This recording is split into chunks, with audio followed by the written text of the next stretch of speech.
شروع اللہ کا نام لے کر جو بڑا مہربان نہایت رحم والا ہے۔ سورج کی قسم اور اس کی دھوپ کی، اور چاند کی جب وہ اس کے پیچھے چلے، اور دن کی جب وہ اسے روشن کر دے، اور رات کی جب وہ اسے چھپا لے،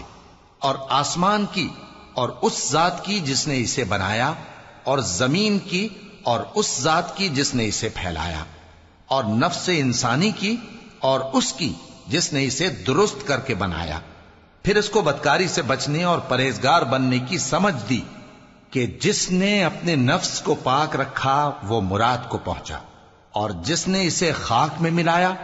وہ نامراد رہا۔ قوم سمود نے اپنی سرکشی کے سبب پیغمبر کو جھٹلایا۔ جب ان میں سے ایک نہایت بدبخت اٹھا تو اللہ کے پیغمبر صالح نے ان سے کہا کہ اللہ کی اونٹنی اور اس کے پانی پینے کی باری سے خبردار رہو، مگر انہوں نے پیغمبر کو جھٹلایا، پھر اونٹنی کو مار ڈالا تو ان کے رب نے ان کے گناہ کے سبب ان کو نیست و نابود کر دیا، پھر سب کو برابر کر دیا، اور اللہ کو ان کے بدلہ لینے کا کچھ بھی ڈر نہیں۔